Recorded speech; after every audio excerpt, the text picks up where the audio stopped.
മാതാപിതാക്കളെയും സഹോദരങ്ങളെയും സുഹൃത്തുക്കളെയും നഷ്ടപ്പെട്ടെങ്കിലും വേദനിക്കുന്നവർക്ക് സഹായമായി കൂടെ നിൽക്കുന്ന സെമിനാരി വിദ്യാർത്ഥികളുടെ പ്രവർത്തനങ്ങൾ ശ്രദ്ധേയമാകുന്നു.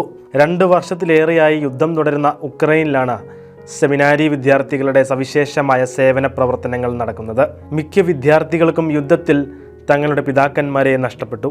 2022 കൊല്ലപ്പെട്ട തൻ്റെ പിതാവിനെ സംസ്കരിക്കാൻ കഴിഞ്ഞത് ഭാഗ്യമായാണ് കൈവിൽ നിന്നുള്ള ഗ്രീക്ക് കാത്തലിക് സെമിനാരിയനായ വിറ്റാലി പറയുന്നത്. കാരണം മിക്കവർക്കും തങ്ങളുടെ പ്രിയപ്പെട്ടവരുടെ മൃതശരീരം പോലും കണ്ടെത്താൻ കഴിഞ്ഞിട്ടില്ല. അനാഥരാക്കപ്പെട്ട കുട്ടികളെ പരിപാലിക്കുന്ന ഉത്തരവാദിത്തമാണ് ഇവർ ചെയ്തുകൊണ്ടിരിക്കുന്നത്. യുദ്ധം മൂലം തകർന്ന രാജ്യത്തിൻ്റെ ഭാവി ഈ കുട്ടികളാണെന്ന് സെമിനാരിയൻസ് പറയുന്നു.